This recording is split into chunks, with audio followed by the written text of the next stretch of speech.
लोचनी सुख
पंढरीची वारी आहे माझे घरी, पंढरीची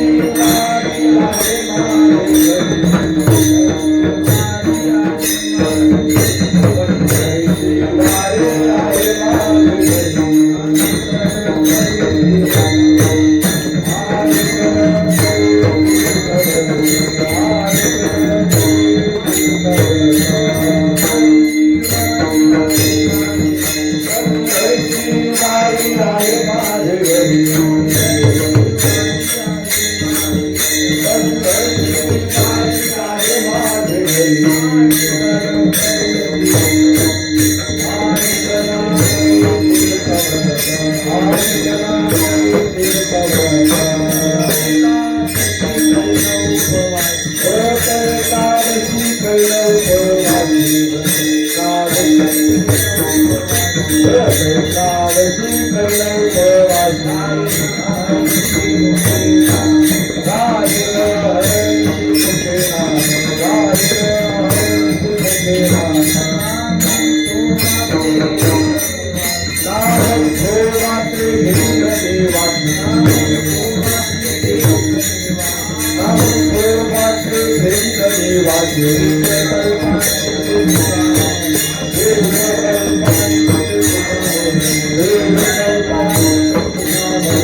माझे घरी पंढरीची वारी आहे माझे घरी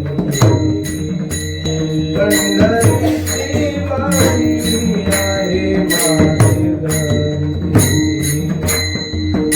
घरी पंढरीची वारी आहे माझे घरी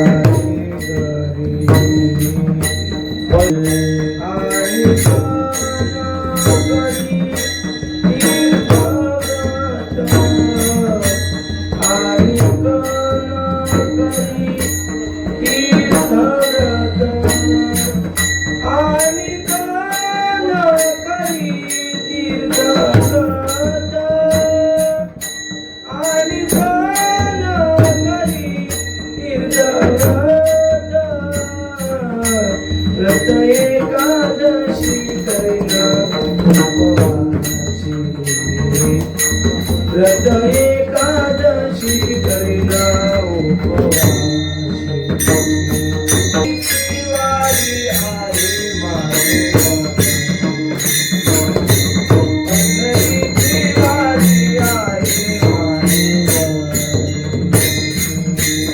पंढरीची वारी आहे माझे पंढरीची वारी आहे माझे पंढरीची वारी आहे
वारी आहे माझे घरी, पंढरीची वारी आहे माझे घरी, आणि खन करी तीर्थ व्रत, व्रत एकादशी करीन उपवासी, गाईन अहर्निशी मुखी नाम, नाम विठोबाचे घेईन मी वाचे, नाम विठोबाचे घेईन मी वाचे, बीज कल्पांतीचे तुका म्हणे, व्रत एकादशी करीन उपवासी, गाईन अहर्निशी मुखी नाम, पांडुरंगा करू प्रथम,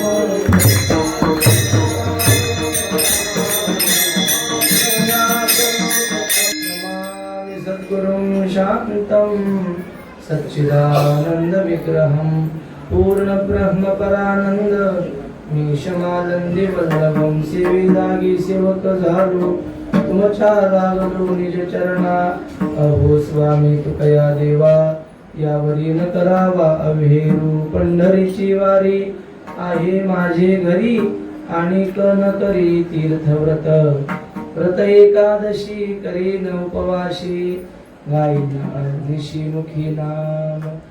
सेवेकरिता घेतलेला अभंग. या अभंगातून महाराज पंढरीच्या वारीविषयी असलेली अनन्यता प्रगट करतात. विठ्ठल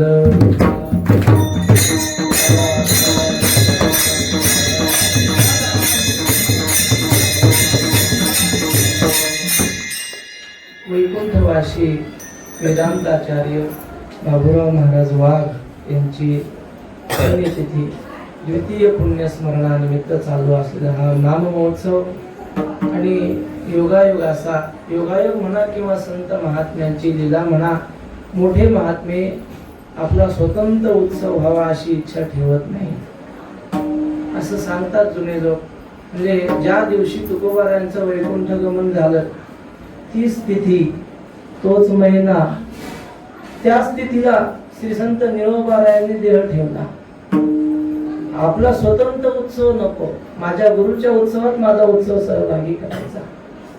त्याचप्रमाणे सद्गुरु जोग महाराज संस्थेचे निष्ठावान सेवक ज्यांनी आयुष्यभर संस्थेची सेवा केली, वैराग्य मूर्ती वैकुंठवासी निकम बाबा यांनी ज्ञानोबारांच्या समाधी सोहळ्याच्या दिवशी देह ठेवला.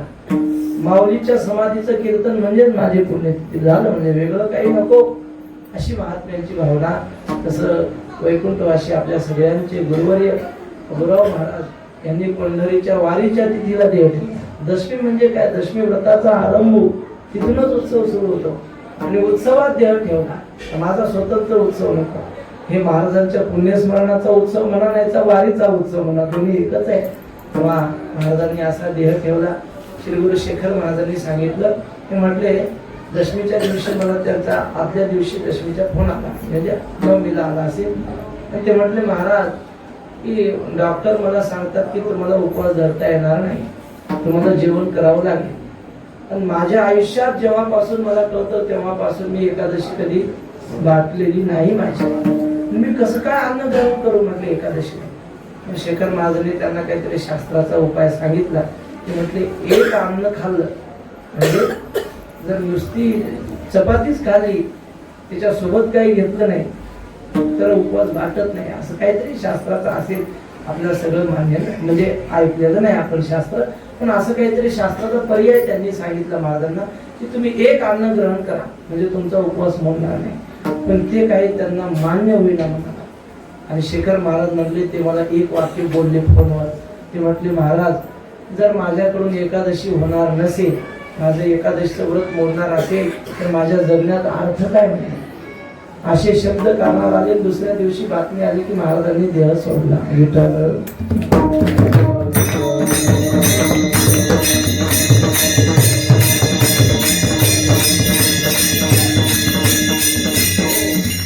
तेव्हा व्रताविषयी एवढी निष्ठा होती.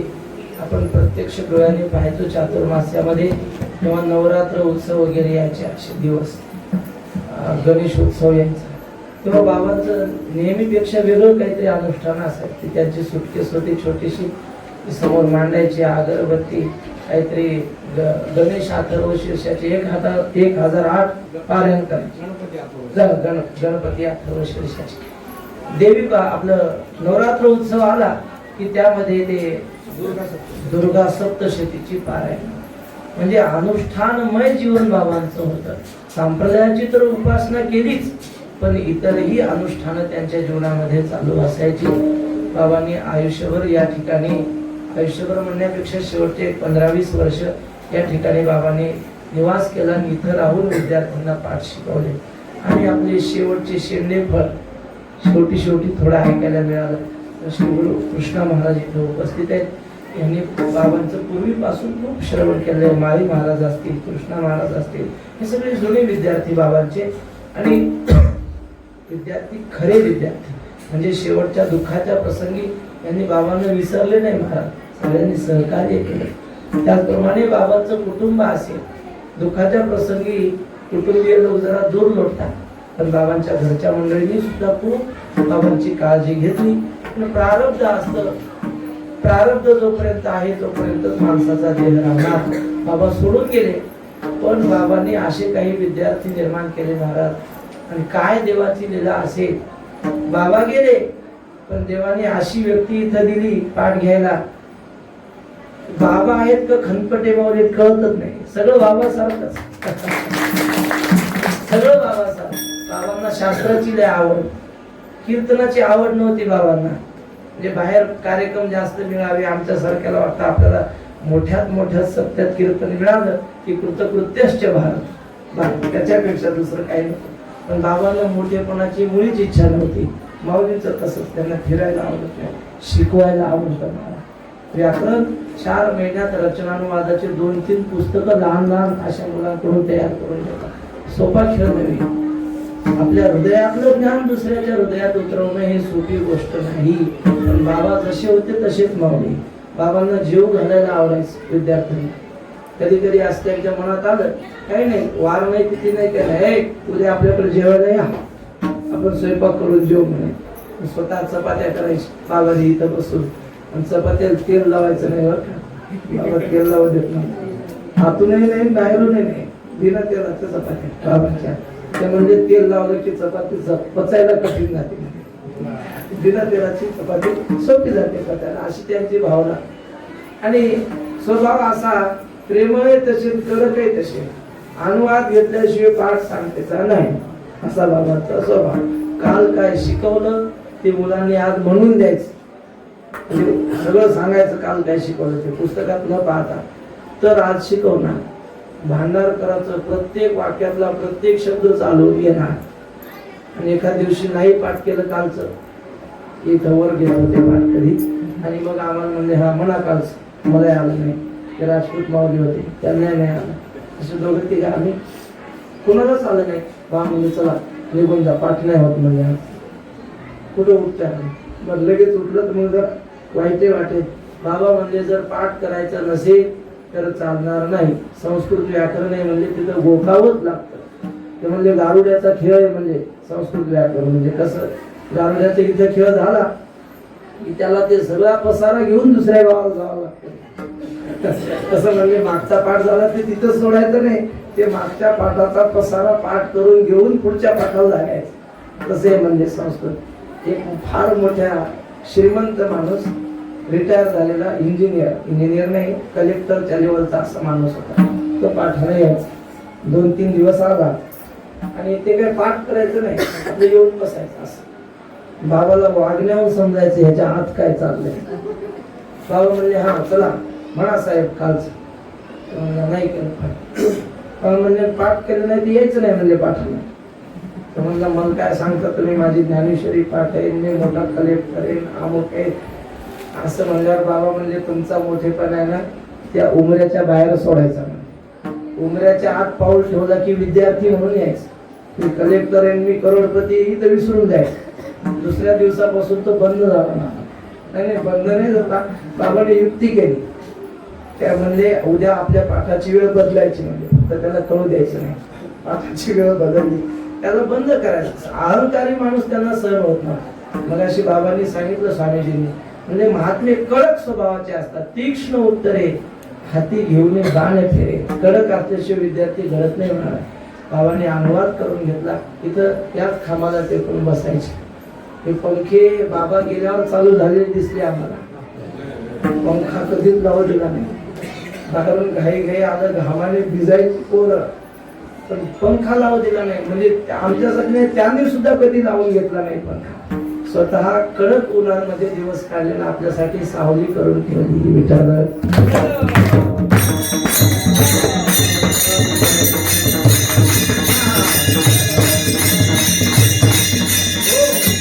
विद्यार्थ्यांविषयी किती तळमळ. इथं लॉकडाऊन मध्ये चातुर्मासाला फार थोडे विद्यार्थी होते. वक्ते बाबामुळे आम्हाला थोडी चातुर्मासाची गोडी लागली. आम्ही थांबलो, पण ज्या मठात आम्ही थांबलो तिथं फार काम, पंक्ती वगैरे खूप, त्यामुळे अभ्यासाला वेळच भेटत नव्हता. बाबा म्हणायचे अरे का तुम्ही अभ्यास करत नाही. म्हणलं बाबा दिवसभर कामच होतात, अभ्यासाला वेळ कुठे भेटतो, म्हणजे तुमची राहायची व्यवस्था नाही का. म्हणलं हो, आम्हाला जर चांगला मठ मिळाला तर मग करू आम्ही. बाबांनी आम्हाला तिघांनाही घेतलं. तिथे यादव महाराजाचा मठ आहे, तिथे गेले घेऊन. त्या मालकाला म्हटले 3 पोरं राहतील, किती पैसे घेणार. तर म्हणलं 1000 रुपये प्रत्येकाला. तिघं मिळून 500 देतील म्हणजे. तिघं मिळून महिन्याचे 500 देतील. अजिबात पुढचं बोलायचं नाही. ते महाराजांना ओळखून होते ते म्हणले ठीक आहे बाबा तुम्ही म्हणता तसं. बाबा होते ते म्हणजे 2 वर्षात, बाबा जाण्याच्या आधी 2 वर्ष, अजून आम्ही महिना 500 रुपये देतो. बाबाचा धाकच असा आहे महाराज. पंढरपुरातले सगळे लोक घाबरायचे बाबाला, सगळी म्हणजे मोठे मोठे महाराज, म्हणजे यांच्या नादी लागायचं नाही. दुसऱ्या दिवशी लेखच यायचा निघून. कोणी चुकला की सोडला नाही महाराज. प्रसिद्धीची हाव नव्हती त्यामुळे लाचार नव्हते कोणापुढं. कोणी चुकला की त्याचे आश्चर्य जोडणार, दुसऱ्या दिवशी लेखच येणार त्याचा. अशी माणसं संप्रदायाला शुद्ध ठेवत असतात. वैकुंठवासी वक्ते महाराज असतील, वैकुंठवासी बाबा असतील, या महात्म्याने संप्रदायाचं फार मोठं कार्य केलं, जे की भूतो न भविष्यती असं कार्य कोणाच्याही हातून होऊ शकतो. होणं कठीण आहे फार. असे महात्मे पुन्हा होणार नाही. वक्ते बाबा म्हणायचे एखादा विद्वान गेला की त्याची जागा भरून निघतच नाही. वैकुंठवासी रंगनाथ गुरुजी गेले, जागा भरून निघली नाही. म्हणजे त्यांच्यापेक्षा हुशार होती, तशी नाही होणार महाराज. एवढा सोपा वेदांत सांगणारे होणार नाही. वैकुंठवासी बंकट स्वामी महाराज गेले, तसे चौरंगी चिरा असलं कोणी शक्य नाही होणार. मृदंगही तसाच तयार, गायनही तसंच तयार, चिंतनही तसंच तयार, पाठांतर मंत्रांतर केली जैसी वदनी ब्रह्मशाळा. अशी महात्मे पुन्हा होणे शक्य नाही. बस जाता जाता वैकुंठवासी वक्ते बाबांनी सांगितलेली एक आठवण सांगतो. बाबा म्हणले वैकुंठवासी एकनाथ महाराज देगलूरकर यांचं देहावसान झालं. फार कमी वयात झालं, काहीतरी 45-50च्याच घरात होते ते. आणि फार मोठे विद्वान श्री गुरु शेखर महाराजांचे वडील. वक्ते बाबा म्हणले संप्रदायात तसा विद्वान झाला नाही, होणार नाही एकनाथ महाराज देगलूरकरांचा. आणि मग गेल्यानंतर शोक सभा होती. सगळे विद्वान लोक शोक सभेला आलेले होते. आणि त्यामध्ये मला वाटतं ते धारुरकर शास्त्री का कोणीतरी बोलायला उठले आणि त्यांनी कीर्तनामध्ये गोष्ट सांगितली. म्हटले एक संन्यासी महाराज भगवान शास्त्री सोनपेठकर यांनी ही गोष्ट सांगितली होती. तर ते सोनपेठकर शास्त्री म्हटले एक संन्यासी महाराज नदीच्या गंगेच्या वाळवंटामध्ये नित्यनेम करत बसले होते. आपली पोथी वाचत बसलेले, पण पोथी वाचताना त्यांच्या डोळ्यामधून अश्रूंच्या धारा सुरू होत्या. एक राजाची स्वारी चाललेली, राजा महात्मा म्हणून दर्शनाला आला. पाहिलं तर संन्यासी महाराजांच्या डोळ्यातून अश्रूंच्या धारा चालू आहे. राजा म्हटलं, महाराज माझ्या राज्यामध्ये एखादा साधू दुःखी असणं मला शोभत नाही. तुमची काय अडचण आहे सांगा, या क्षणाला तुमची अडचण सोडवतो. किती मला खर्च येऊ द्या, काही मला दुःख होऊ द्या, किती कष्ट पडू द्या, मी तुमची अडचण सोडवणार. काय दुःख आहे तुम्हाला सांगा. संन्यासी महाराज म्हटले, बाबा तू माझी अडचण सोडवू शकत नाहीस. अहो काय सांगा तर खरी. मग संन्यासी महाराजांनी त्यांच्या हातामध्ये जी पोथी होती ती पोथी राजाच्या समोर धरली आणि राजाला सांगितलं, राजा बऱ्याच वर्षापूर्वी हा ग्रंथ मी माझ्या गुरुकडे शिकलोय, पण आता ही ओळ मला आठवत नाही नेमकं गुरुजींनी याची संगती कशी लावली, या ओळीचा अर्थ मला आठवत नाही, तेवढा अर्थ सांगतोस का म्हणे. राजा म्हटला, महाराज बाकी काही सांगा, हे ग्रंथातलं आम्हाला जमणार नाही. ते विद्वान लोक एकदा गेले की त्यांच्यासोबत ते ज्ञानही गेलं. महाराज सांगण्याचं तात्पर्य, कोणी पैशाची मदत करू शकेल, कोणी दुसरंही काही आपल्याला धनसंपत्ती देऊ शकेल, पण ज्ञान देणारे विद्वान फार दुर्मिळ असतात. आणि ते काम आयुष्यभर वैकुंठवासी बाबांनी केलं. बाबांकडे येणारा रत्नच होऊन बाहेर पडणार तो. आता मगाशी स्वामींनी सांगितलं, ते म्हटले या धर्मशाळेत कोणी येणार नाही, जो भाग्यवान असेल तो जिथं पाऊल ठेवू शकतो. ते म्हणजे सज्जनच इथं येतात, दुर्जन येणार नाही. आणि चुकून आला तर सज्जन होऊनच बाहेर पडेल. विठ्ठल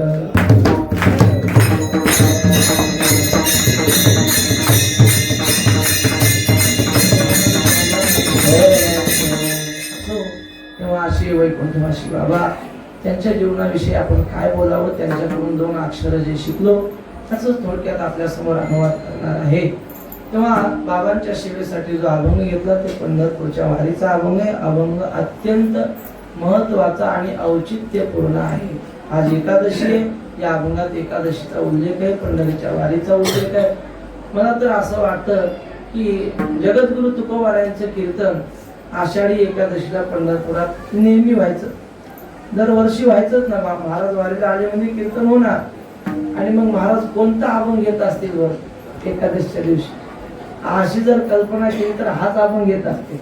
पंढरीची वारी आहे माझे घरी, आणि न करी तीर्थ व्रत, व्रत एकादशी करी न उपवाशी, गाई न हरनिशी नाम. अभंगाची प्रस्तावना अशी. जगद्गुरु तुकोबारायांचं कीर्तन एकदा कुठेतरी असं फार रंगलं. आणि कीर्तनामध्ये महाराजांनी उपदेश केला लोकांना. म्हणजे बा माणसाचा जन्म आपल्याला मिळाला, पुन्हा मिळेल की नाही सांगता येत नाही. मागुता हाची जन्म पावसी, भोगिले सुख दुःख जाणसी, येतो नगडे रे सायासी, तारे अंध होशी जाणवनिया. माणसाचा जन्म मिळाला, या जन्मातलं आयुष्य किती मौल्यवान आहे. आयुष्याची अर्ध घडी वेचिता न मिळे दक्ष पोळी.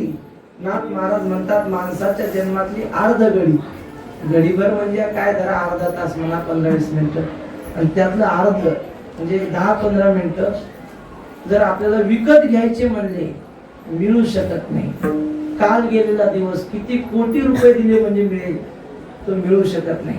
समजा एखादा करोडपती आहे आणि डॉक्टरने सांगितलं आता हे जाणार, प्रत्येक 10 मिनिटाची सोबती आहे असं सांगितल्यावर त्या करोडपतीचे बोरे येतात, म्हणतात डॉक्टर साहेब तुम्हाला आम्ही 1 मिनिटाची 1 कोटी देतो, पण आमच्या बापाचं 1 तास आयुष्य वाढवा. जमल का? 1 मिनिटाचे नाही, सेकंदाचे करोडो रुपये दिले तरी मिळत नाही. आता गेलं ते. आयुष्याची अर्धघडी वेचिता न मिळे दक्ष कोडी, तेने आयुष्य परमार्थ जोडी, विषयांची कोडी तू कोणी सांगली.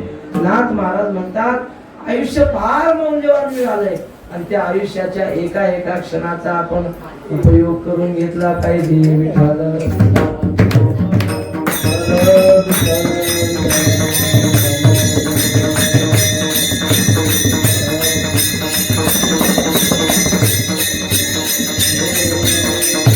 क्षण एक मन स्थिर करोनी, सावध होई डोळे उघडोनी, पाहे वेद बोलिले पुराणे, तुका विनवणी करीतसे. माणसाने कधीतरी शांत बसून विचार करावं की आपलं आयुष्य किती दिवस राहिला असेल आणि या आयुष्यात आपल्याला काय मिळवायचंय. श्री गुरु डॉक्टर बाबा सांगतात जुन्या पद्धतीने, ते म्हणले डोक्याची पगडी मांडीवर ठेवावी, शांत बसून विचार करावा मी कोण आहे, कशासाठी मला जन्म मिळाला, असा कधीतरी विचार करावा. आणि मग आपल्या लक्षात येईल की काहीतरी आयुष्यामध्ये परमार्थ केला पाहिजे. तुकोबारांनी कीर्तनात ज्ञानोबारांच्या काही ओव्या सांगितल्या. म्हटले हे पा, आपल्याला देवानं आयुष्य दिलं ना, म्हणून नाईकणे पावे तर ऐकोनी घाली आघावे, पंगू न होता जावे तेथ जाय. हातपाय चांगले आहेत ना तोपर्यंत सगळं करून घेतलं पाहिजे. काय ज्ञानोबारांच्या ओव्यात, माणूस म्हातारा झाला की मग स्त्रिया म्हणती विवसी, बाळे जाती मूर्छी, किंबहुना चिरसी पात्र होईल. ज्ञानोबाराय म्हणतात म्हातारा माणूस झाला की ज्या माणसाच्या हातात घराचा सगळा कारभार होता तोच म्हातारा झाला की घरातल्या बाया म्हणतात हे भूत का मरत नसत. स्त्रिया म्हणती विवसी, बाळे जाती मूर्छी. म्हाताऱ्याला वाटतं लेकरांनी आपल्या जवळ यावं, आणि लेकरांनी म्हाताऱ्याला पाहिले की लेकरं मोठ्याने रडतात, घाबरतात त्याला पाहून. असं भयंकर रूप होतं त्याचं. बाळे जाती मूर्छी, किंबहुना चिरसी पात्र होईल, देखून थुंकील जगू. घरातली माणसं थुंकतात म्हाताऱ्याकडे पाहून. ते घाण होती सगळी म्हाताऱ्या माणसाचा, अशी अवस्था होते. देखोनी थुंकील जगू, मृत्यूचा पडेल पांगू, सोयरिया उबगू येईल माझा. सोयऱ्या धायऱ्यानं उबग येईल आणि मग नवसीये होती इतरे माझी आली धनी. लोक देवाला नवस करतात, म्हाताऱ्याला कळू देत नाही. पण पांडुरंगा याला लवकर उचल, मी पंढरपूरची वारी करी. स्वतःची बायकोच म्हणते त्याची. आता काय करा, अशी अवस्था येईल पुढं. म्हणून बाईला म्हणे खर मरता तरी बरे. स्वामीजी आता ही ओवी मी वाचत होतो ज्ञानेश्वरी. देखोनी थुंकील जगू, मृत्यूचा पडेल पांगू, सोयरिया उबगू येईल माझा. आणि योगायोगानं आपले सुधीर महाराज ते प्रमाण म्हणत होते. कोणतं?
म्हातारी माणसं म्हणून त्यांचा कंटाळा येतो लोकांना.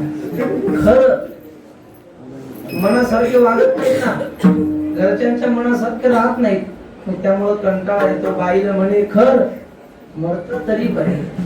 मग अशी अवस्था येते. म्हणून माऊली म्हणतात म्हणून नाईकने पावे.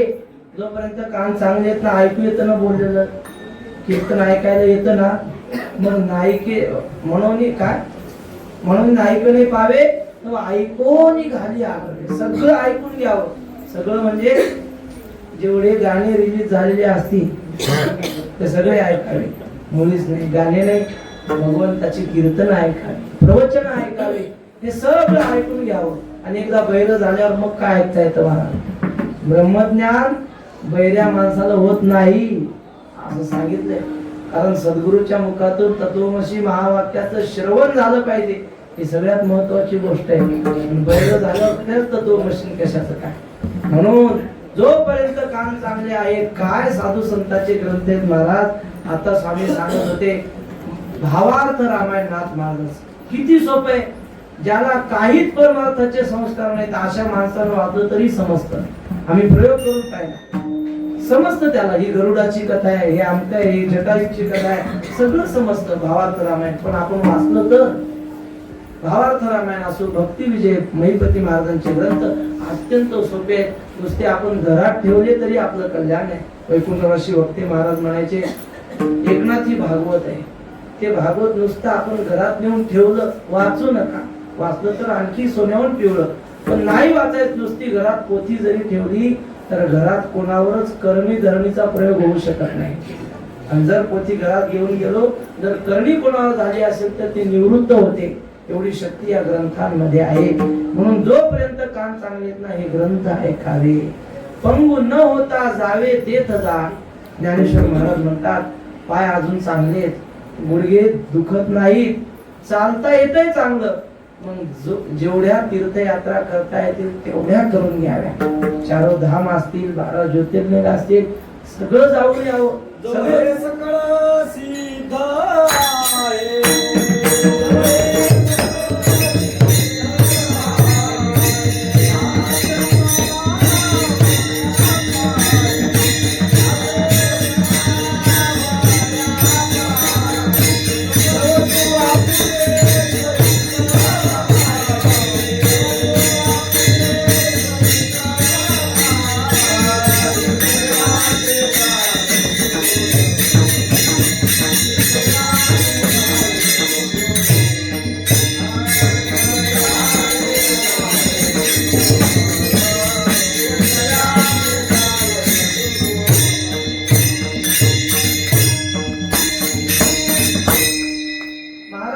जोपर्यंत हातपाय चांगले आहेत ना तोपर्यंत जावं तीर्थयात्रेला.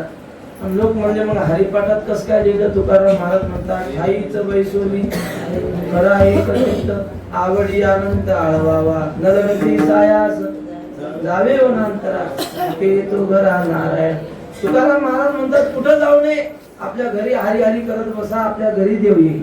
पण हे कुणासाठी सांगितलं त्याचा अधिकारी वेगळा, ते कुणासाठी सांगितलं त्याचा अधिकारी वेगळा. ज्याचे हातपाय चालत नाही, शरीर थकलंय, त्याने कुठं जाऊ नये. एसटी फुकट झाली तरी घर सोडायचं नाही. त्यानं आपलं घरी बसून हरी हरी केलं तर त्याच्या घरी देव चालत येईल. पण ज्याचे हातपाय चांगले आहेत ना, जवळ हे सगळं सिद्ध आहे, हात चालला वया पाय, त्या माणसानं घरी राहू नये, तीर्थयात्रा करावी असं महाराजांनी कीर्तनात सांगितलं.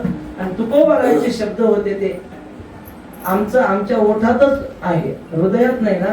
जे इथून येतं ते श्रोत्यांच्या इथपर्यंतच राहतं, आणि जे वक्त्याच्या हृदयातून येतं ना ते ऐकणाऱ्याच्या सुद्धा हृदयापर्यंत पोहोचतं. तुकोबाराय हृदयातून ते शब्द बोलत होते, अंतःकरणापासून बोलत होते. लोकांच्या मनात परिवर्तन व्हायचं, हृदयापर्यंत ते जायचं. आणि मग कीर्तन झाल्याबरोबर काही श्रोत्यांना विरक्ती झाली आणि म्हटले महाराज आम्ही तीर्थयात्रेला निघालो, तुम्ही सांगितलं ना केली पाहिजे, आत्ता निघालो, घरी सुद्धा माघारी जाणार नाही. पण असे म्हटले तीर्थयात्रेला जर आम्ही नुसते आमचे मित्रमंडळी घेऊन गेलो तर आम्ही आपल्या संसाराच्या गप्पा टप्पा मारत तीर्थयात्रा करू. पण तुमच्या सारखा जर एखादा हरिभक्त आमच्या सोबत असला तर आम्हाला रोज कीर्तन ऐकायला भेटेल. तेव्हा आमची विनंती आहे, आम्ही ऐकलोय अनेक कीर्तनात तीर्थयात्रेला जावं, पण कसं जावं, सुखाने तीर्थयात्रेला जावं, पण संतांच्या संगतीत जावं. तीर्थयात्रे सुखे जावं.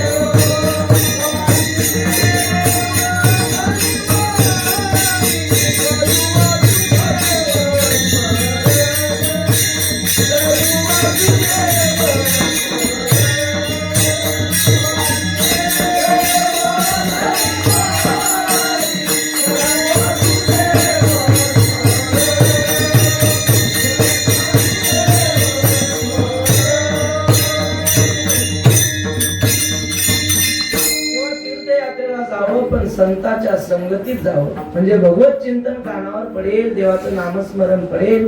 म्हणून आमची अशी सगळ्यांची इच्छा आहे की तुम्ही आमच्या सोबत तीर्थयात्रेला चला. महाराज म्हटले, बाबा आमचं एकदा झालेलं आहे, आम्ही सगळं पाहिलंय, उदंड पाहिले, उदंड ऐकले. मग या अवतारात म्हणा नाही तर नामदेव यांच्या अवतारात म्हणा, पण आम्ही सगळं पाहिलंय, सगळं पाहून आलोय, आता काय जाऊ वाटत नाही. ते लोक म्हणले, महाराज मग एकदा केली तर पुन्हा केली तर काय बिघडलं, पाप लागते का? एकदा चारोधाम झाले पुन्हा गेलं तर काय बिघडलं, उलट आनंदाची गोष्ट आहे ना.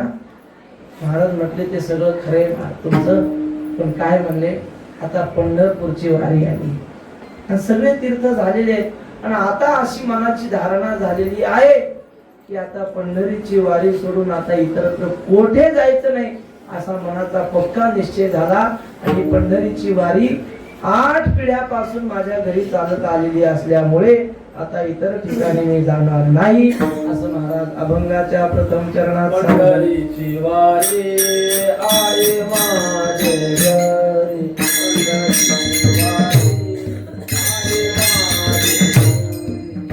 पंढरीची वारी आहे माझे घरी,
आहे माझे घरी आणि कन करी तीर्थव्रत. महाराज म्हणतात, आम्ही पंढरीची वारी करणार आणि ती आमच्या घराण्यात चालत आलेली आहे. किती पंढरीची वारी आहे माझे घरी. बापाची परंपरा लेखानं चालवली पाहिजे. नामदेवरायाचे एक अभंग आहे, ते म्हटले, पितयाचे ते भाग्य पुत्रासी पै नये, विरळा ऐसा होय भाग्य भाग्य योगा, असं काहीतरी नामदेवरायांचा अभंग आहे. ते म्हटले, बापानं जे केलं ते पोराच्या पदरात पडत नाही. एखाद्याचा बाप खूप विद्वान असतो पण पोरगा महामूर्ख निघतो. बाप कलाकार असतो, काहीतरी कला असते बापाच्या अंगात, पोराला जमत नाही. पण योगायोग असा होतो की एखादा बापही विद्वान आणि पोरगाही विद्वान, बापाची परंपरा तो चालवतो. असं कुठेतरी भाग्यानं पाहायला भेटतं. तुकोबाराय म्हटले, आमची परंपरा आहे, आमच्या 8 पिढ्यापासून वारी चालत आली. तुकोबारायांच्या 8 पिढ्यांची नावं आपण सांगण्याचा प्रयत्न करू. विश्वंभर बाबा पहिले पूर्वज, विश्वंभरा हरी महाराज त्यांचे चिरंजीव, हरी मुकुंदा 2 मुलं होते, तर त्या हरी महाराजांचे चिरंजीव विश्वंभरा हरी विठ्ठल त्यांचं नाव, तिसरे विठ्ठल महाराज. त्यानंतर विठ्ठल महाराजांचे पदाजी महाराज, त्या पदाजी महाराजांचे शंकर महाराज. विश्वंभरा हरी विठ्ठला पदाजी शंकर, शंकर महाराजांचे कान्होबा. किती झाले? 6 का 5? परत सांगतो. विश्वंभरा हरी विठ्ठला पदाजी शंकर कान्हया, आणि कान्होबाराचे बोललो बा किती झाले 7 आणि 8वे तुकाराम महाराज. या 8 पिढ्यांनी एकदाही वारी चुकू दिली नाही. तुकाराम महाराज म्हणतात मग मी कशी चुकू देणार, माझ्या 8 पिढ्यापासून चालत आली ती वारी सोडून मी इतर आता ठिकाणी जाऊ शकत नाही. ही परंपरा मला चालवणं कर्तव्य आहे. वंश परंपरा दासनी आहे. वंश परंपरा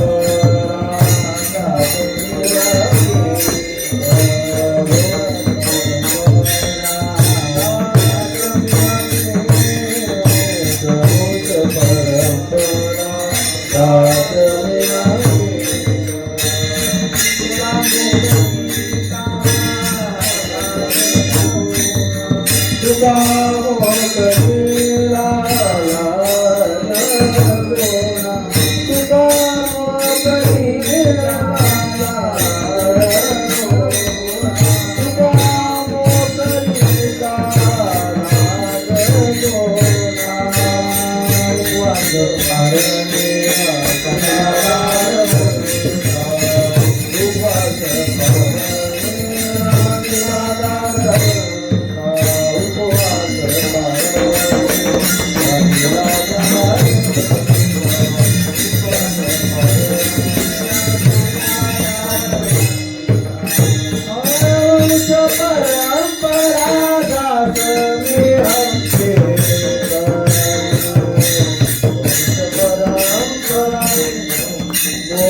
वंश परंपरेचा मी दास आहे. माझ्या वडिलांची मिराशिरा देवा तुझी चरण सेवा पांडुरंगा. उपवास पारणे राखीला दारवंता केला भोगवटा आम्हाला गे. हे अभंग या चाली आम्ही बसवलेल्या नाहीत, ह्या बोधे बाबांनी बसवून घेतल्या. त्यांच्या सोबत राहिली भजन शिकायचं काम नव्हतं, आपोआप शिकलं जाईल. रोज चालीचा पाठ. त्या चाली म्हणून कंटाळा यायचा. खनपटे माऊलीला विचार काय वाटायचं, पहिल्या दिवशी शिकवलेली चाल पुन्हा 4 महिने तीच म्हणायची. तेव्हा कंटाळा येत होता, पण आता चरण आठवलं की चाल आठवते. वैष्णवा घरी सर्व काळ सदा जन जन ती टाळ. खटनट यावे शुद्ध होऊन जावे दौंडी पिठी भावे चोखा मेळा. टाळी वाजवावी गुढी उभारावी वाट हे चालावी पंढरीची. तेव्हा या महात्म्यांचे फार मोठे उपकार असो. तेव्हा आपल्याला मी सांगत होतो तुकोबाला म्हणतात आमची परंपरा वारीची आहे, आम्ही ती वारी करणार. या पंढरीच्या वारीला आपण आलो की मग सगळी तीर्थ धरतात. अवघीच तीर्थे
तीर्थे घडली एक वेळा चंद्रभागा डोळा देखील या.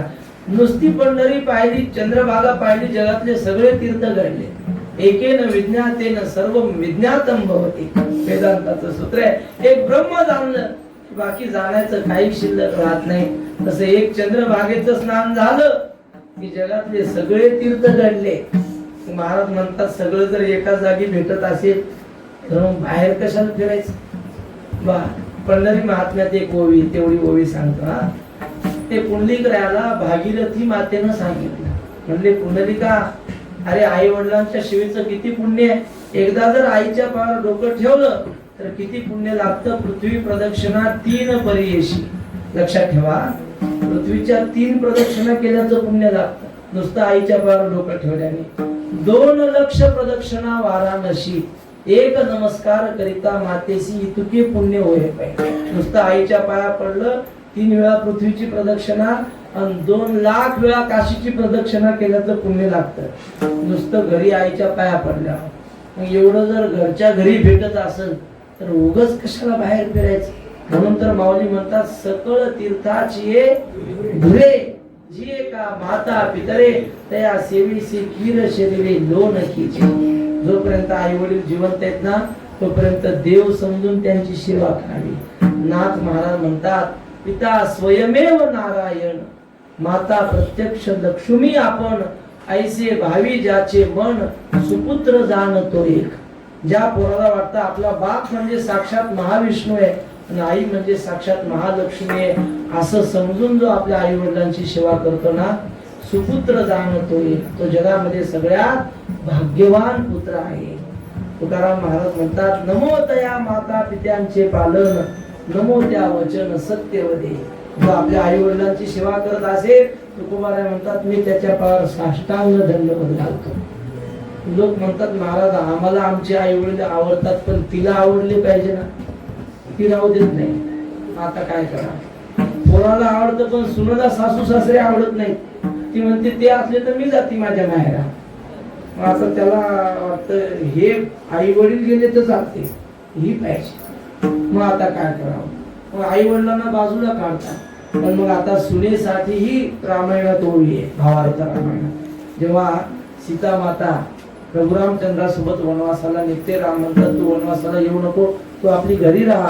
घरी राहून काय कर म्हटले जैसे लक्ष्मी नारायण तैसे सासू सासऱ्या भाऊन सेवा करावी आपण सावधान सद्भावे. देवानं सीतेला सांगितलं. सीतेला सांगितलं नाही.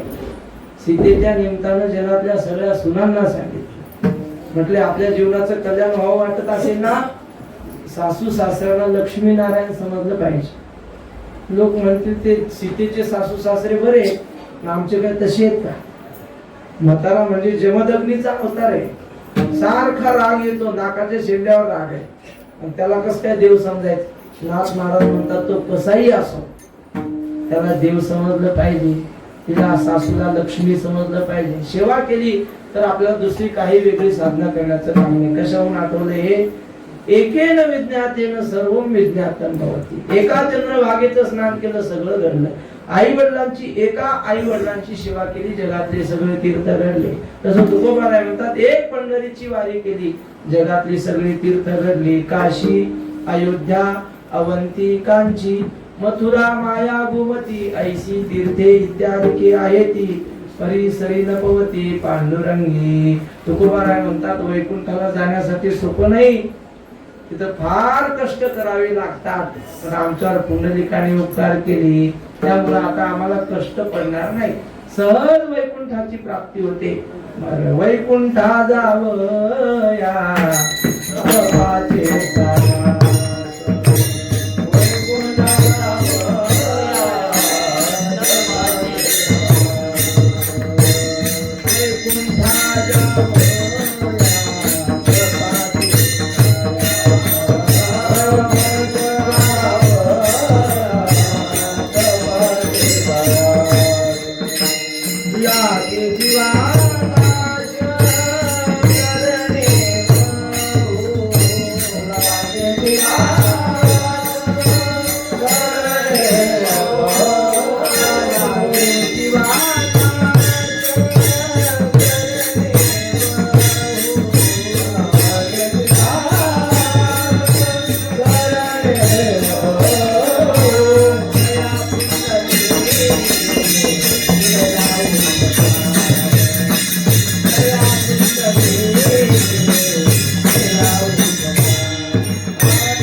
विचार केले आणि पंढरपूरचा पांडुरंग इथं आला. ज्ञानेश्वर महाराज म्हणतात असं होऊच शकत नाही, पण झालं याला काय करावं. ब्रह्म कधी असं मूर्तिमंत होते का? होणार नाही. ब्रह्म निर्गुण निर्विकार आहे, त्याच्या ठिकाणी कुठला आकार नाही, अव्यक्त निराकार नाही ज्या आकार, आणि जेतोनी चराचर हरीची भजी, त्या देवाला आकार नाही, रूप नाही, काहीच नाही. पण ओके बाबा या चरणाचे दोन अर्थ सांगायचे. देश म्हणजे कसं, फक्त थांबायची जागा बदलायची. अव्यक्त निराकार नाही ज्या आकार असं आपण म्हणतो ना, तेच म्हणायचं. पण अव्यक्त निराकार नाही इथं थांबायचं. पण कसं आहे, ज्या आकार, त्याला आकार आहे ना, त्या आकारवान परमात्म्यापासून जग झालं दोन अर्थ. हा तसं म्हटले ब्रह्म आकाराला येऊ शकत नाही, मार्ग चुकू शकत नाही, त्याचा मार्ग निर्गुण स्वरूपात राहणे.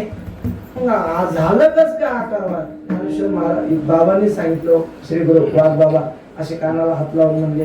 ज्ञानेश्वर महाराज म्हटले म्हणून निर्णो नाही कस काय झालं, पण ब्रह्म मार्ग चुकले आणि उघडे पंढरपुरा आले. असं होत नाही, पण झालं. आला तो पांडुरंग परब्रह्म स्वरूप, परब्रह्मलिंगम पांडुरंग. तो परब्रह्म स्वरूप असलेला, निर्गुण असलेला पांडुरंग कमरेवर हात ठेवून इथं उभा झाला. हे कुणी केलं? भक्ते पुंडलिके देखिले उभे केले विटेवर. हे पुंडलिक रायाचे उपकार आहे, त्यानं उभं केलं आणि देवाला बजावून सांगितलं, देवा इथं तुझ्या दर्शनाला काही सगळे असे धुतल्या तांदळासारखे येणार नाही. काही पापी येतील, काही अज्ञानी येतील, काही महापापी येतील, काही महामूर्ख येतील.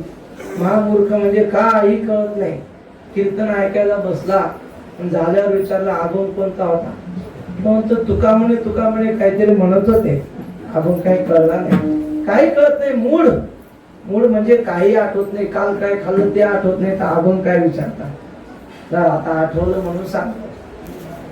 ते कुणीतरी आपला पाहुणा गेला बाहेर गावी म्हणा, सासरवाडीला गेला आणि तिथं त्याला नाश्त्याला धिरडे केले. एवढं आवडलं आणि विचारलं याला काय म्हणतात हो. त्याने सांगितलं त्या बाईने याला धिरड म्हणतात नाही. तो तिथून घोकतच निघाला. म्हणजे आजपासून रोज नाश्त्याला हेच करायला व्हायचं. काय धिरड असं घोकत निघाला. जुन्या काळातला प्रवास. ओढ्यातून पलीकडे जायचं होतं. ओढ्यातून चालायला लागला, ते खडकावून पाहिजे घसरला, तो पडला. मग काय कपडे भिजले, सगळं अवघड झालं. बाहेर आला, कपडे बिपडे वाळवले, पण ते मंत्र विसरला ना. काय म्हणत होता ते लक्षातच येईना आपण काय म्हणत आलो होतो. घरी आला आणि मंडळीला म्हटलं, हे तुझ्या आईनं काल मला नाश्त्याला केलं होतं ते कर. असं म्हटल्यावर ती म्हटली काय केलं होतं, नाव सांगा ना. तर म्हटलं नाव नाही आठवत, पण ते केलेलं तू कर. म्हणजे तसं कसं करता येईल, काहीतरी नाव सांगा. मग ह्याला आला राग आणि हा मारायला लागला. आणि मग मार खाता खाता ती मुलगी बाहेर पळाली ना, हा तिच्या मागे मोठ्याने मारू लागला. शेजारची एक म्हातारी आली आणि ती म्हटली, गाढवा पोरीला किती मारलंस, पोरीची पाठ कशी धिरड्यावानी झाली. हा तो म्हटला तेच पाहिजे होतं मला. त्याला काल खाल्लेला आज आठवेना. असा याला म्हणतात मूड, अजिबात डोकं नसलेला. पुंडलिकानं सांगितलं, देवा अशी येतील तुझ्या पाया पडायला, मूर्ख म्हणून दूर ढकलून देशील, असं करायचं नाही. मूड पापी जैसे तैसे उतरी काशीला हो. पंढरपूरला आला ना, मग तो कसाही असो, त्याला तू त्यांचा स्वीकार केला पाहिजे, तू त्यांना आपला भक्त मानून घेतला पाहिजे, असं बजावून सांगितलं. या विटेवर देवाला उभं केलं. इतर देवांसारखा हा ऐश्वर्यात राहणारा नाही. तुकाराम महाराज म्हणतात, हा विसरून देवपणा उभा पंढरीचा राणा, विटोनी निर्गुणा रूप धरी दे गोजिरे. म्हणले देवपणा नाही इथं.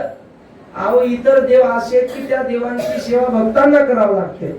आमचा पांडुरंग असा आहे, तो सावता महाराजांच्या मयात निंदायला खुरपायला येतो. आहे का असा कोणता देव? इतर धर्म आहेत खूप मोठे मोठे, त्यांना म्हणा एक कथा दाखवा की तुमचा देव तुमच्या भक्ताच्या घरी काम करायला आला. शक्य नाही महाराज, हे फक्त पंढरपुरात आहे.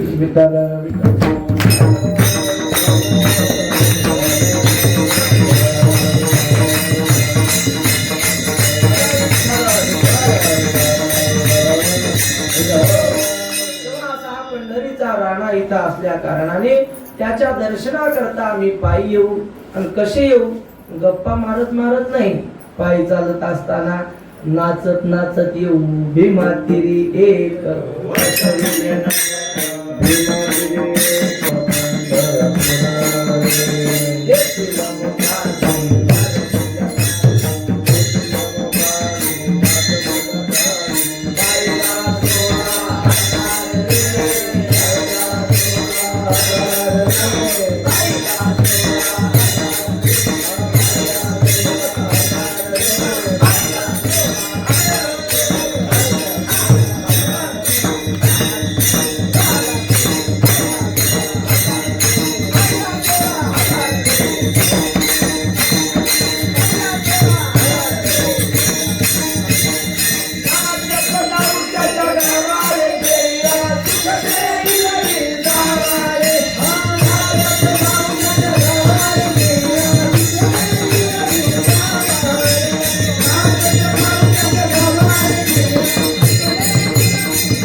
नाचत गात पंढरपूरला जाऊ. दुपारी आम्ही भजन ऐकलं, फार सुंदर चालू होतं. हे इथं आलं की केलं पाहिजे, नाहीतर फक्त काही जण गिळायचं आणि लोळायचं दुसरं काय की नाही. वारीला आले, कीर्तन ऐकलं का? नाही नाही. मग कीर्तन कुठं आपलं? तिकडे गेलतो पलीकडं, तिकडं फळं आलेले आहेत. फळं कशाचे ते आता इथं सांगायचं काम नाही. पंढरपूरला येऊन बैल विकत नेतात, काही तमाशे पाहतात, काही पिक्चर पाहतात. ते इथं इथला विधी आहे चंद्रभागे स्नान आणि विधी तो हरिकथा तेने सदाचित. तुकाराम महाराज म्हणतात इथं आल्यावर हे केलं पाहिजे, विधी केली पाहिजे. पंढरपूर चंद्रभागेचं स्नान आणि कीर्तन ऐकलं एवढं केलंच पाहिजे. बाकी काही करा अथवा न करा. इथं 3 रूपाने पांडुरंग आहे. एक पंढरपूर आहे, मंदिरामधला जो पांडुरंग आहे ना तो पांडुरंग आहे. चंद्रभागा तो सुद्धा पांडुरंगच आहे. आणि पंढरपूर क्षेत्र म्हणजे सुद्धा पांडुरंगच आहे. म्हणजे पंढरपुरातल्या मंदिरातलं दर्शन झालं, आपल्याला समाधान वाटतं ना. मग त्या दर्शनाचं जे पुण्य तेच पुण्य चंद्रभागेच्या स्नानाचं आहे. म्हणजे चंद्रभागेचं स्नान केलं तरी पांडुरंगाचं दर्शन केल्यासारखंच झालं. आणि नुसतं पंढरपूर डोळ्यानं पाहिलं तरी सुद्धा पांडुरंगाचं दर्शन केल्यासारखंच झालं. म्हणून जर गर्दीमुळे दर्शन झालं नाही तर जास्त खंत करायची नाही. पुन्हा चातुर्मासात या की माऊली आहेतच आपल्या सेवेला.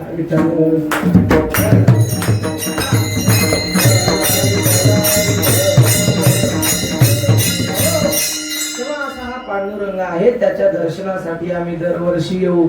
आणि वारीचा महिमा असा आहे, महाराज या वारीमध्ये म्हातारी माणसं सुद्धा तरण्याला लाजवील असं नाचतात, उड्या मारतात. आता बघितलं ना मगाशी मावा केवढा उत्साह आहे ना. गावाकडे समजा पोरांगा म्हणला बाबा आऊत धरता का शेतात?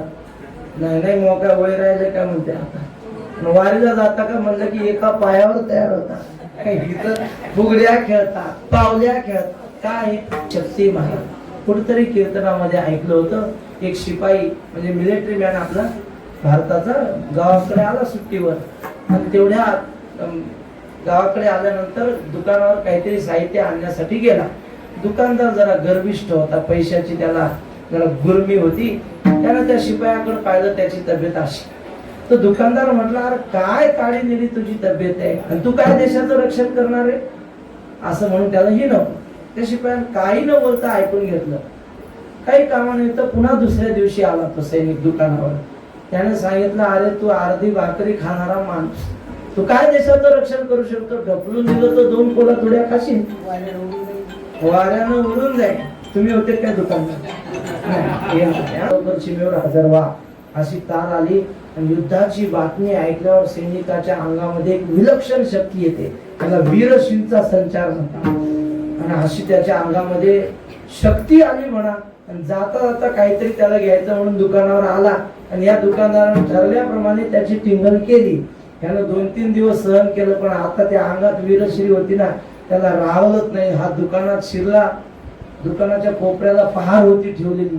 ती पहार घेतली, दुकानदाराच्या गळ्यात अशी टाकली, अशी वाकवली, एक टोक इकडं एक टोक इकडं, गळ्याभोवती कडच केलं त्या एकट्याचे पॅड. आणि गेला निघून. आता कुठं ती पहार निघती, मला झोपता येईना, आरामही करता येईना, काहीच नाही. एक टोक इकडं आणि एक टोक इकडं पाहाय आणि गळ्यामध्ये अशी चांगली गच्च बसली. आता कशी करा, पैशावाला होता, 10-15 पैलवान बोलवले, हजार रुपये देतो, सगळे मिळून एवढी पहार काढा. त्यांनी खूप ताकद लावली पण पहार काही निघेना. शेवटी पैलवान म्हणजे पहार निघती, त्याच्या आधी मुंडकं काढलं की पहार निघते म्हणजे चालेल का? आता ते मुंडकं काढल्यावर काय उपयोग आहे पहार निघून? तर काय करावं? तसेच त्यानं 10-15 दिवस काढले, युद्ध संपलं, पुन्हा शिपाई इकडे आला सुट्टीवर. तो दुकानदार हात जोडून म्हणू लागला, बाबा एवढी पहार काढून दे, तुला पाहिजे तेवढे बक्षीस पैसे देतो मी, पण एवढी पहार काढ. तो म्हणला आता जमत नाही, आता पुन्हा युद्धाची बातमी आली पाहिजे आणि मग माझ्या अंगात ताकद येईल, तोपर्यंत जमत नाही. तसं वारीची बातमी आली, वारकऱ्याच्या अंगात वीरश्रीचा संचार होतो. आनंद तेथीचा मुकयाची वाचा.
आम्ही नाचत गात पंढरपूरच्या दिशेने जाऊ असं महाराज म्हणतात.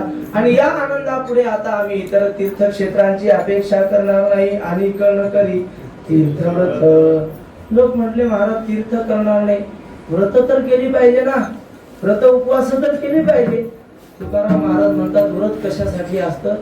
चित्त शुद्ध होण्यासाठी व्रत उपासना असते. पण म्हटले आम्ही कुठलंच व्रत करणार नाही असं नाही.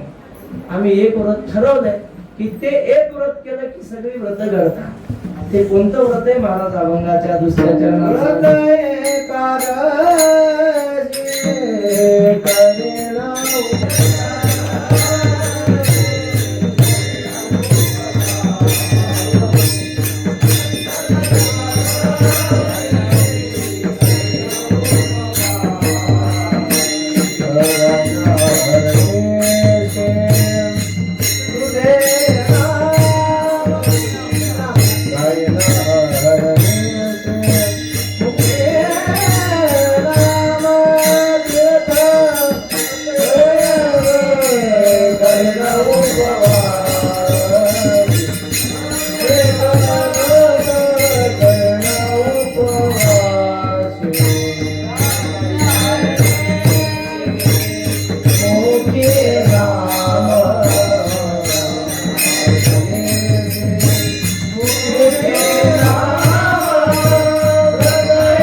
हे कॅमेऱ्यापाशी बसलेले म्हणजे आजात नाही. त्यांच्या आई साहेबांनी सांगितलं कळतं तेव्हापासून ते निर्जला धरतात. असं आम्ही व्रत करू, याला म्हणतात एकादशी.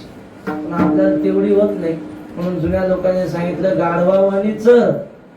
म्हणजे एकादशी काही का असना आपली थोडी तरी साधना होती ना, काही का असेना. पण काही लोक ते वैकुंठवासी डोंगरेजी महाराज म्हणायचे कुछ लोग एकादशी के दिन दिवाळी मनाते हैं. समजलं का तो? काही लोक एकादशीच्या दिवशी दिवाळी साजरी करतात. म्हणजे राजगिऱ्याचे लाडू, पुन्हा साबुदाण्याचे वडे, अजून कशा भाकरी असतात त्या कशाच्या राजगिऱ्याच्या भाकरी होता, भगरीच्या भाकरी होता, भगरीचे गुलाबजामुन होता, सगळं करता. हा ढोकळा सगळं जमतंय. आता काय मोबाईल मुळे काही जमायला लागत. तर म्हणजे असं नाही चालत. पण मग सुरुवातीला जो माणूस वारकरी माळ घातले असेल ना, रंगनाथ गुरुजी सांगत त्या लगेच निर्जला धरायला लावायची नाही, नाहीतर दुसऱ्या एखाद्याला तो माळच काढून टाकतो. त्याला काय सांगायचं, त्याला म्हणायचं भाकरच खायची पण भाकरीला भोग पाडून खायचं. भाकर करताना अशी गोल करायची, मध्ये हे ठेवायचं, खायची. मग एक दोन एकादशी तशा केले की मग त्याला सांगत भाकर काय खातो, साबुदाणा खा की किती खायचा ते. मग साबुदाणा खायला लागलं, काय भल्या माणसा एक दिवस तुला उपाशी निघत नाही. मग त्याला हळूहळू असं आणायचं नाही.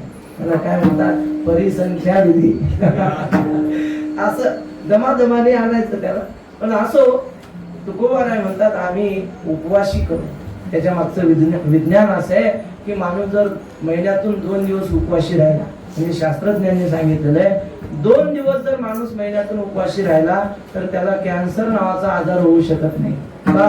कारण ज्या दिवशी आपण उपवासी राहतो त्या दिवशी आपल्या पोटातला जठराग्नी, पोटातले रोग निर्माण करणारे जे जंतू असतात त्यांना भस्म करून टाकतो, खाऊन टाकतो त्यांना.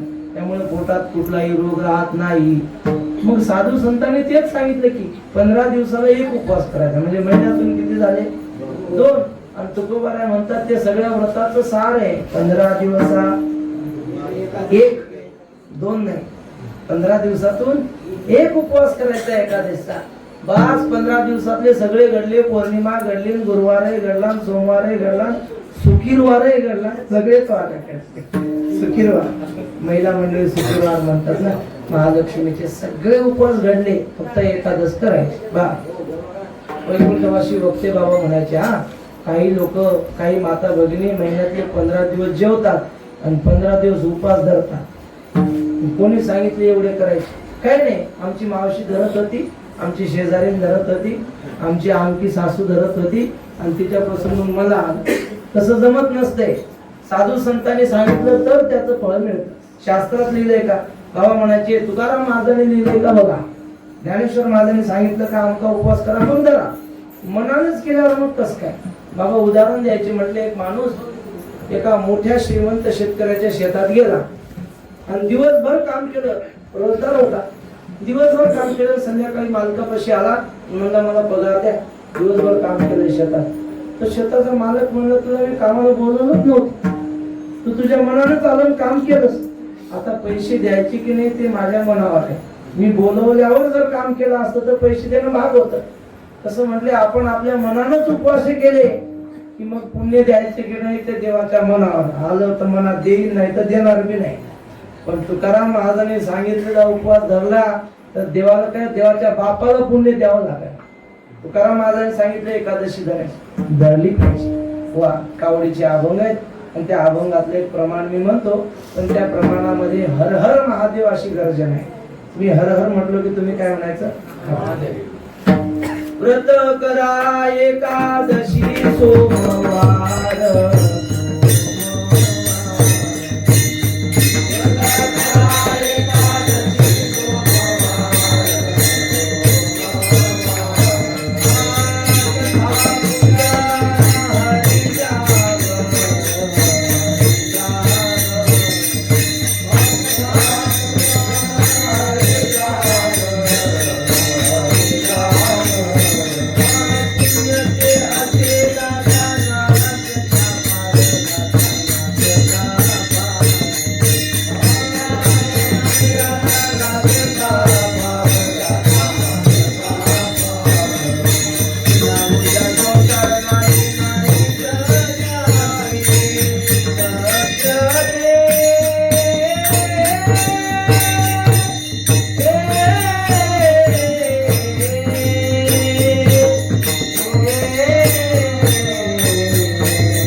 2 उपवास करा, एक ते एकादश सोमवार. दोन्ही करत नाही म्हणल्यावर कोणत्याची गती होईल हेनो. एखाद्याला दिवसभर राहत नाही उपास, सकाळी फराळ संध्याकाळी ते तसं जमत नाही. एक टाइम ठीक आहे, मग सोमवार धरा. दोन्ही करत नाही म्हणल्यावर मग आता काय नाही. मग आता तुम्ही आपले एखाद्या उंच डोंगरावर जा आणि दरीत उडी टाका. मग आता दुसरा उपाय काय? विष्णूची भक्ती करायची नाही, महादेवाची नाही. हरिहर सांडुनी देव धरती भाव क्षुल्लकी, ऐका त्याची विटंबना देवपणा भक्ताची. असो तेव्हा महाराज म्हणतात आम्ही एकादशीचा व्रत उपवास करणार आणि तो ही उपवासी करणार. व्रत एकादशी करीन उपवासी आणि गाईन अहर्निशी मुखी ना.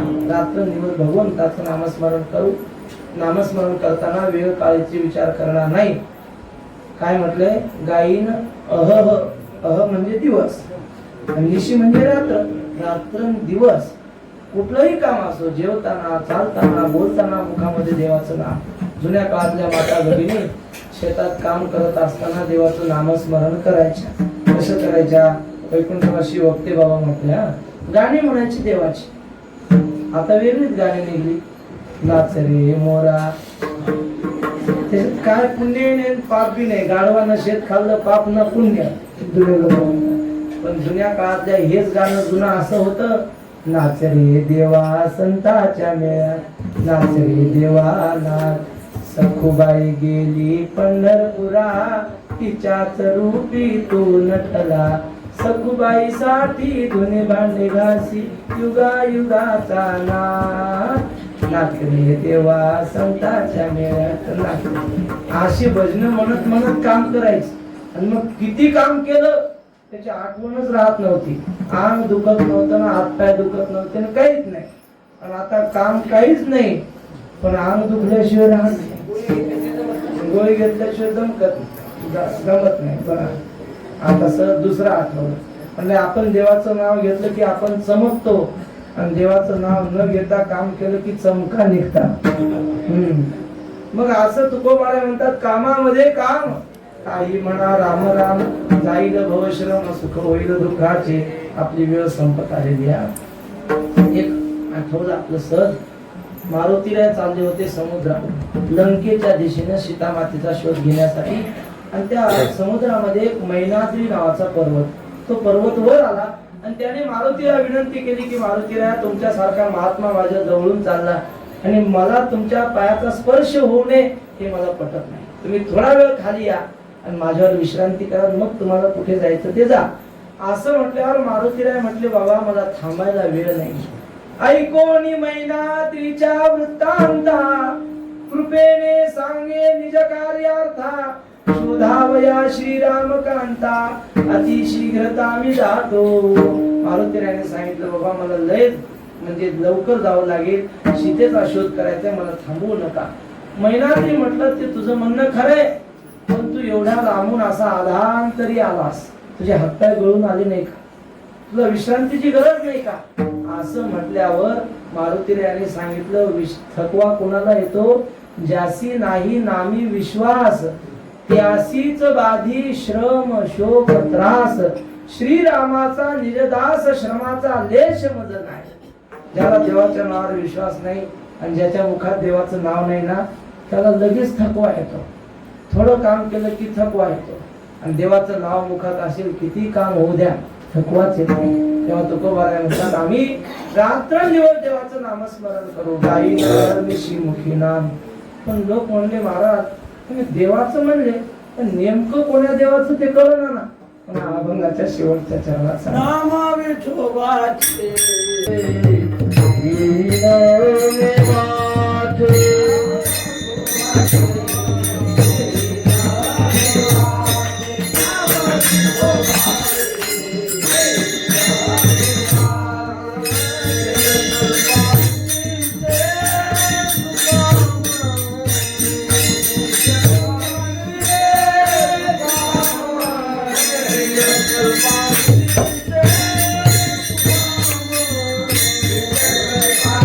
Yeah.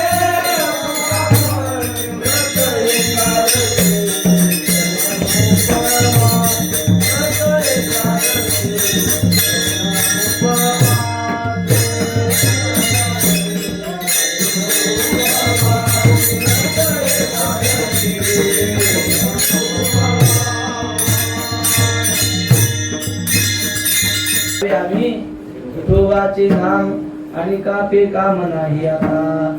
महाराज म्हणतात एक धरिला चित्तिया मीर घुमाईचा पती. ज्ञानोबारायांनी सांगितलं की म्हटले मासा असतो ना पाण्यातला, तो पाण्यातला मासा, त्याला एक जण म्हटलं अरे पाण्यात काय राहतो, पाणी 10 रुपये लिटरनी कुठेही भेटतं, तूप कसं किलो आहे? अंदाजे सांगा आपलं काय द्यायचं नाही घ्यायचं. आळंदीला 2500 रुपये किलो गावरान घ्यायचं, त्याच्यापेक्षा जास्त मिळतं चांगलं असेल तर. म्हणजे कुणीतरी त्या पाण्यातल्या माशाला म्हणलं अरे 10 रुपये लिटरच्या पाण्यात काय राहतो, तुला 2000 रुपये 2500 रुपये लिटरच्या तुपात सोडतो, मासा येईल का? मासा म्हणतो ते 2500 नाही तर 5000 असू दे, पण मला जगायचं असेल तर पाणीच पाहिजे. ज्ञानेश्वर महाराज म्हणतात पाणी आहुनी बहुवे तुपी गुणकीर आहे, तरी मीना काय होय असणे देत. मासा तिथे राहू शकतो का तुपात? नाही राहू शकत. तसं तुकाराम महाराज म्हणतात माझ्या पांडुरंगापेक्षा श्रीमंत देव असतील, ऐश्वर्य संपन्न असतील, पण मी मात्र माझ्या पांडुरंगाला सोडून दुसरा कुठे जाणार नाही. अनेक न करी तीर्थव्रत. बस एक वाक्य सांगतो आणि थांबतो. श्री गुरु मारुती बाबा सांगत असतात, म्हणले इतर तीर्थावर काय आहे, सुविधा चांगल्या भेटते, मालपुरी सीताराम, अयोध्येला चांगलं खायला भेटते, मालपुरी सीताराम, माखन मिश्री राधेश्याम, आणि पिठलं भाकरी तुकाराम. इथं पिठलं भाकरी, पण महाराज इथल्या भजनाची सर कुठंच नाही ना. एखादा माणूस जर चारोधाम यात्रा करून आला, सगळं फिरून आला, तो जर वारकरी असेल ना, तो इमानदार असेल तर शेवटी नक्की म्हणणार पंढरपूर सारखी मजा कुठंच नाही. इथलं भजन, इथला आनंद, इथला भक्ती महोत्सव, ऐसे संत जन, ऐसे हरिदास, ऐसा नाम घोष सारा कुठं नाही महाराज. पंढरपूर सारखं फक्त पंढरपूरच आहे. पंढरपूर सम क्षेत्र नाही, दोन्ही चारी धाम, पांडुरंग सम देव नाही, श्री कृष्ण सम देव नाही, पांडुरंग ये नाम. कबीर महाराज म्हणतात चारी धाम धुंडून पाहिले त्यासारखं नाही, श्रीकृष्णासारखा देव नाही, आणि तो श्रीकृष्ण इथं पांडुरंग म्हणून आलेला आहे. असं पंढरपूरचा महिमा. तुकोबाराय म्हणतात या पांडुरंगाचं नाव सामान्य समजू नये, बीज कल्पांतीचे तुका म्हणे. सगळ्या जगाचं बीज त्या देवाच्या नावामध्ये झाकेलं आहे. अगा सृष्टीची या उपक्रमा पूर्वी गा विरोधमा, वेडा ऐसा ब्रह्मा एकला होता. ब्रह्मदेवाची उत्पत्ती झाली आणि जग निर्माण करायचं, पण त्याला काही सुचेना, वेडासारखं इकडं तिकडं पाहू लागला. आणि मग भगवंताचं नामस्मरण केलं तेव्हा जग निर्माण करण्याची शक्ती निर्माण झाली. तुकाराम महाराज म्हणतात त्याने जी केलं होतं तेच विठ्ठल नाम आहे, तोच बीज मंत्र आहे. आणि या विठ्ठल नामात एवढी शक्ती आहे की जग निर्माण करू शकतो तो व्यक्ती ज्याच्या मुखामध्ये हे देवाचं नामस्मरण आहे असं म्हणा, किंवा जगाचा संहार झाल्यानंतर सूक्ष्म रूपाने बीज रूपाने जग देवाच्या नामरूपी शक्तीमध्ये राहतं. असं देवाचं विशाल शक्ती असलेलं नामस्मरण तुकोबाराय म्हणतात आम्ही आमच्या मुखामध्ये ठेवू. व्रत एकादशी करीन उपवाशी राहीन अहर्निशी मुखे नाम विठोबा रखुमाई.